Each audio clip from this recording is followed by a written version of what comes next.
جوزيف جوبلس.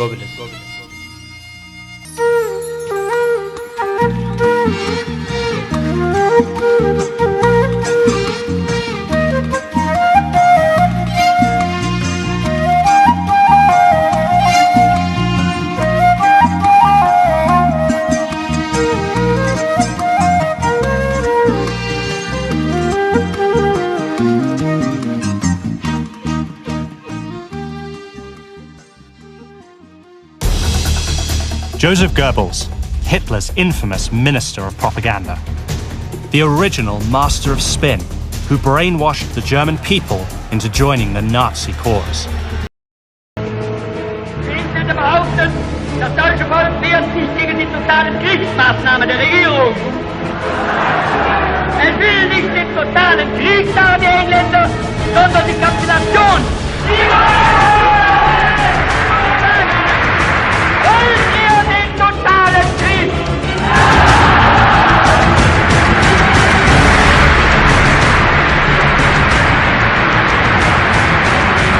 Wollt ihr ihn, wenn nötig, totaler und radikaler, als wir ihn uns heute überhaupt erst vorstellen können?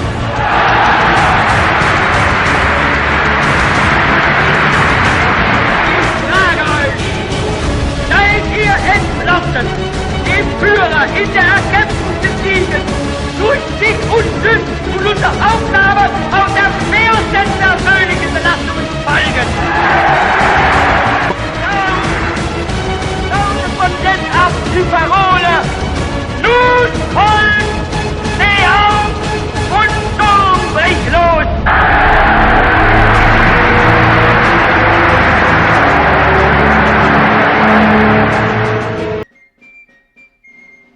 تاريخ عالم وجه بدنت طيتن مدافعن تراي زيكونه بدبلوماسن شركنتن تراي كي تحصره قدمن دحرن كينات ناي توريرنا تعاويتنا ترخاتات ابوان كينات دما ناي ويلغم فقراتات انا محلالفه نخينات مخنياتاونت كهب مورال صراي اوديغو مورال وجن كب نخبل ابروباغاندا يمركوس لوم زلو ولدو ندحري تمليسون كرئي بعين منابو تاريخن كأني مسكم كالاي كينات زامسله أسكاء تاريخن كم إن هتلر زامسلو سيطان بأكالو نامرن تزوردوكا بيتشكانس كودادرو مامبي مخالن سباهلو لو مرحتي كفاتت قدنيو كاو حليف دما نعبدان هتلر نتشكان نازي زامسله نجر ኣብቲ ግዜቲ ዝነበረ ህዝቢ ጀርመን ከመይ ኣመኖ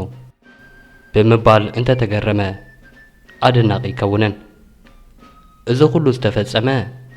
ከም ሂትለር ዝኣመሰለ ጨካን ዝተመልከ ከም ናዚ ዝኣመሰለ ዕብዳን ዝተኣምነ ሰላቱ ኹርማም ናይ ፕሮፓጋንዳ ኽኢላ ሚኒስተር ፕሮፓጋንዳ ነበር ጆሴፍ ጎብልስን መሰልቱን እዩ بولولومي عبي علال لنا كاو زعب دما صاوعيت لنا كاو زعب دما بسرات لنا كاب سكرين منق يلن بنقرب سدراكب وقع لنا وقع سدرا ودحا بوي يا رتا نسو بخمي يأمرو حزب هاجرو بني حسو زيناتاتن نسنا حساب نازي عمعيرون بزخلصو ناي بروباغاندا مسحفتن فيلمتاتن جيرو يقاصاصرو ان حسبه نخفا استمارامرن زعرن سب نبره ጎብልስ ከምኡን ኳሃንዳሲ ናይቲ እምሮ ሚሊዮናት ዘጋጊየ ምስሊ ፕሮፓጋንዳ ናዝን ህይወት ሚሊዮናት ዘህለቀ ናይ ሓሶት መርበባቱን ተገይሩ ይጥቀስ ካልኣይ ኩናት ዓለም ኣብ ዱርክኺስ በርሊን በፂሑ ህዝቢ ድምፂ መዳፈዕ እናሰምዐ እኳ ጆሴፍ ጎብልስ ስብሎን ዝሰብኮን ግን ብዛዕባ ቆራጽነት ሰራዊት ጀርመንን ዓወታት ናዝን ነበረ ንሎሚ ከመይ ገይሩ ሓደ ጎራሕ መልሓሰኛ ሰብ ንሚልዮናት ጥዑያት ጀርመናውያን ብናዚ ክጽለሉ ገበረ ክንደስስ መደብ ገጻት ታሪኽ ሕርያ ጌራቶላ ኣዳላውን ኣራብን ናይዚ መደብ ኣስመሮም ሃይለ ሰናይ ምክትታል እዚ ድምፅ ራድዮ ኤረና እዩ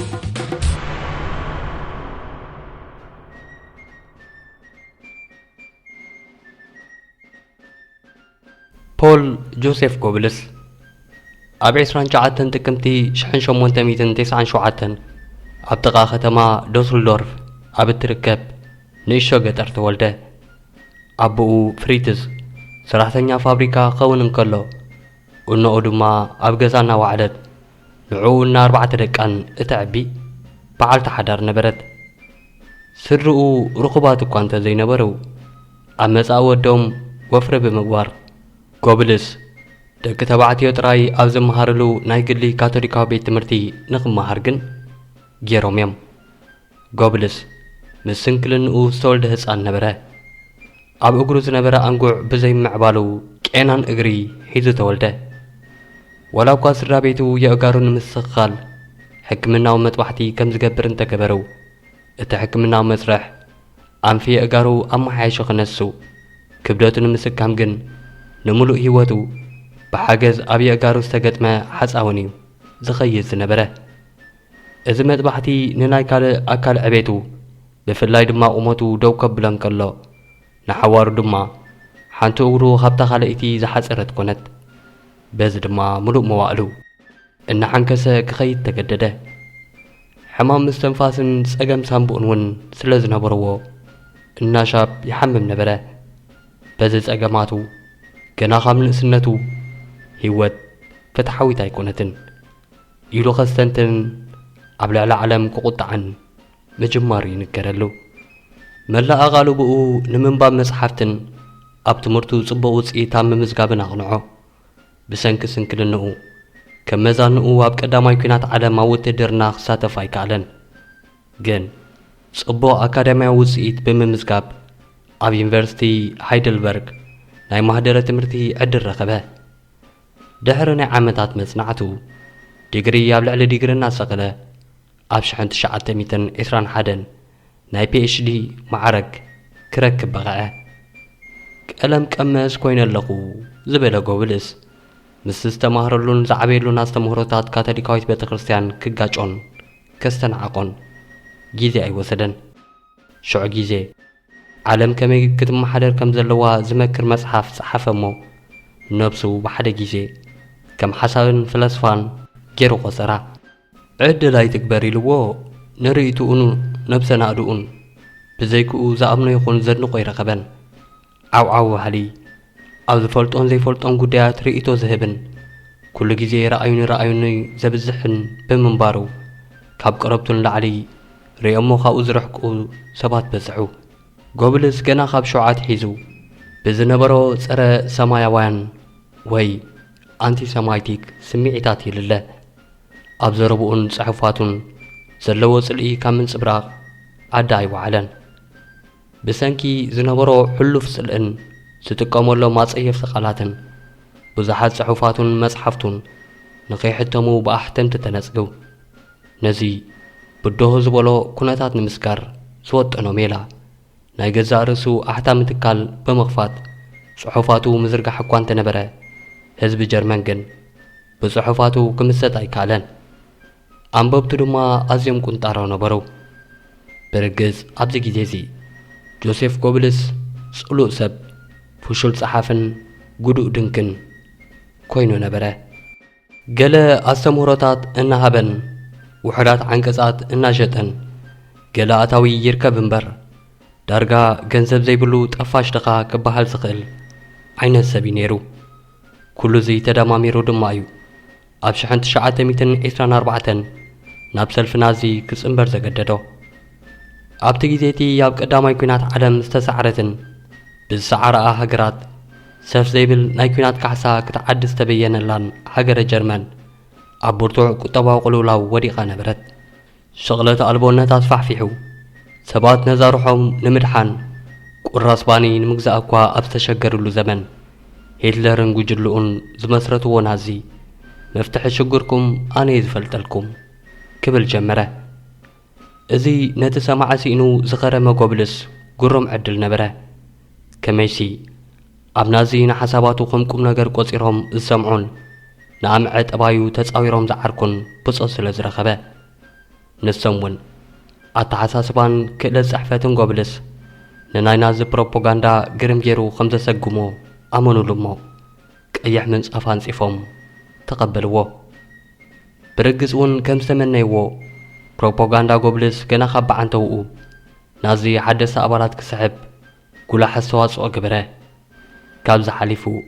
ሂትለር ንኽምረጽውን ተራ ጎብልስ ልዑል ኮነ ሂትለር ኣብ ስልጣን ድሕሪ ምምጽኡ ድማ ነዚ በዓል ውዕለት ኢሉ ዝሓሰቦ ድንቂ ሚኒስተር ፕሮፓጋንዳ ገይሮ ሰየሞ ኣብቲ ግዜቲ ስራሕ ኣልቦ ኮይኑ ዓዲ ውዒል ዝነበረ ጎብልስ ዝተዋህቦ ሹመት ንህይወቱ ብሓንቲ ረፍዲ ዝቕይር ኮነ ጎብልስ ነታ ብላሽ ኢሉ ዝሓስባ ዝነበረ ህይወቱ ሓድሽ ናይ መንባር ትርጉም ረኸበላ እሞ ነቲ ዕድል ዝፈጠረሉ ሂትለር ከም ልኾን ከም መድሕን ክሪኦን ጀመረ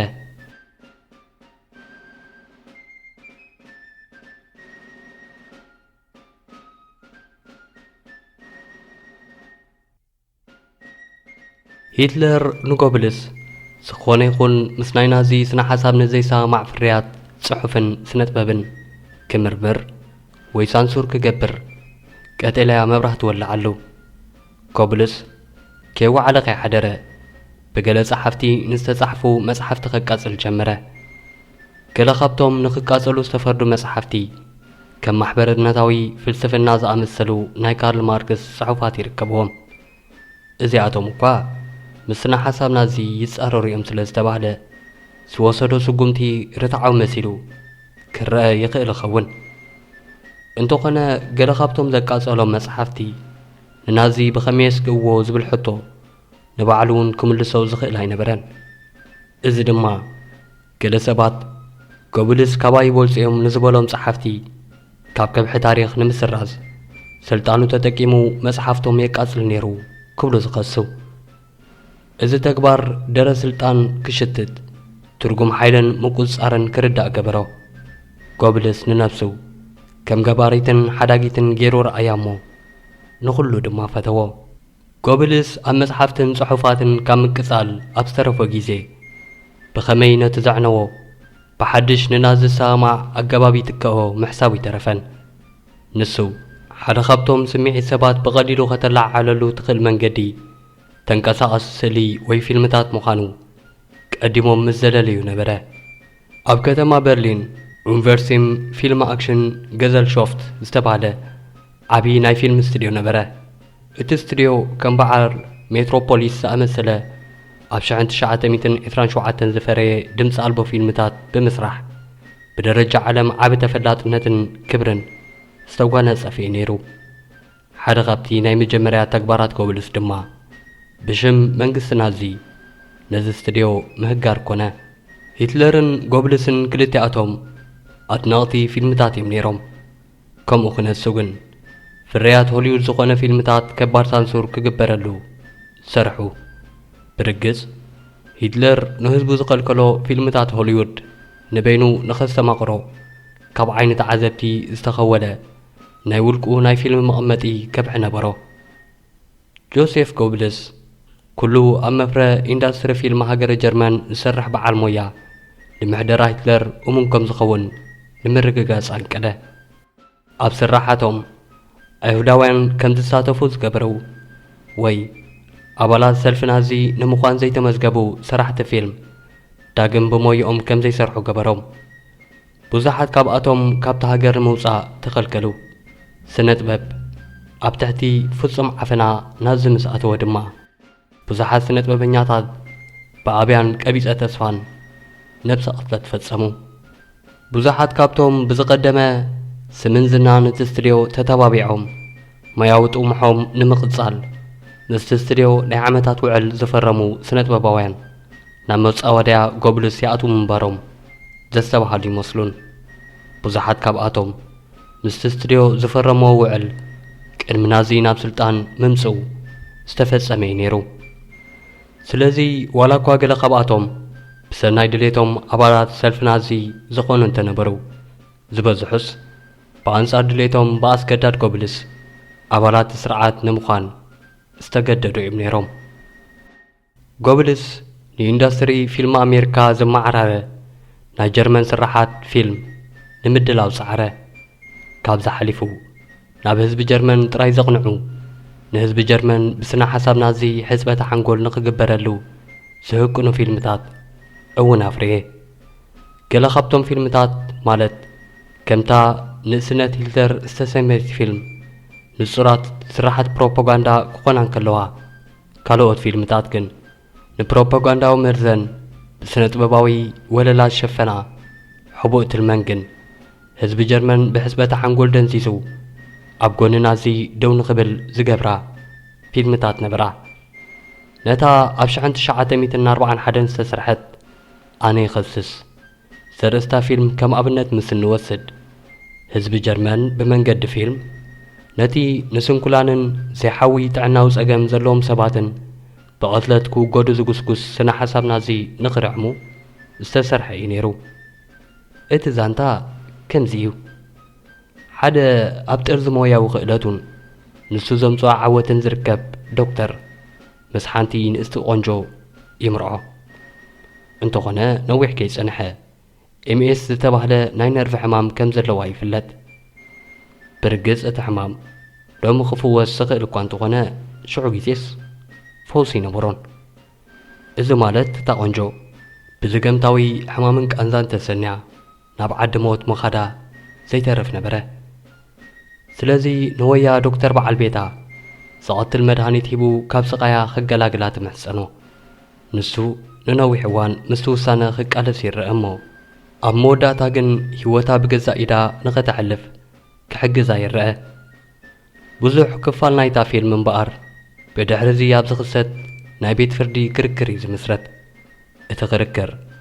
ተግባራት ዶክተር ከም ቀታሊ ድዩ ዘቕፅሮ ወይስ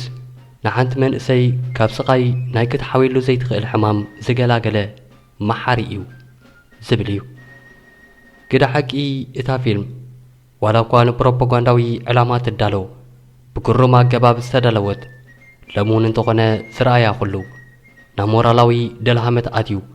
ምስ ነብሱ ክካታዕ ትገብር እያ ስለዚ ድማያ ከም መርኣያ ፕሮፓጋንዳዊ ጥበብ ጎብልስን ሓደገኝነቱን ኮይና እናተራእየት ክሳብ ሎሚ ሓንቲ ካብተን ኣዝየን ኣስጋእቲ ፕሮፓጋንዳዊ ፊልምታት ንምዃን ዝበቕዐት ቴማ እታ ፊልም ክሓውዩን ዘይክእሉ ስንኩላንን ሕሙማትን ክቕተሉ ምግባር መርኣያ ንሓውኻን ቤተሰብካን ክግበር ዝግብኦ ሰናይ ምሕረት ምዃኑ ትሰብኽ ስለዚ በዛ ፊልም ተሓጊዙ እቲ ኣክትዮን T4 ዝተሰመየ ውሳነ ናዚ ብልዑል ደገፍ ጸደቐ ብዙሓት ንጹሃት ሰባት ካብ ቤቶም ተወሲዶም ብስም ምስራት ፍጹም ብሉጽ ዘርኢ ንዑ ንምብጻሕ ህዝቢ ጀርመን ክኸፍሎ ዘለዎ መስዋዕትን ተባሂሉ ተቐትሉ ስንኩላን ኢኹም ዝተባህሉ ህፃናት መንእስያት ኣረግቶት ሰብኣይ ይኹን ሰበይቲ ብዘይኣፈላላይ ክቕንጸሉ ተገብረ እዚ ፍጻመ ከም ኣብነት ኣልዒሉ እምበር ብዙሓት ተመሳሰልቲ ፊልምታትን ፍጻመታትን ኣብ ዘመነናዝን ጎብልስን ተደጋጊሞም ተረዕዮም እዮም ክቡራት ተኸታተልቲ ዛንታ ጎብልስ ኣብ ካልኣይ ክፋል ክንቅጽሎ ቃልናቱ ንሎሚ ግን ዝተመደበለይ ናይ ኤር ሰዓት ብምእካሉ ኣብዚ ክፍለየኩም ዝቕጽል ሰሙን ምስ ካልኣይ ክፋል ክሳብ እንራኸብ ሰናይ ቅነ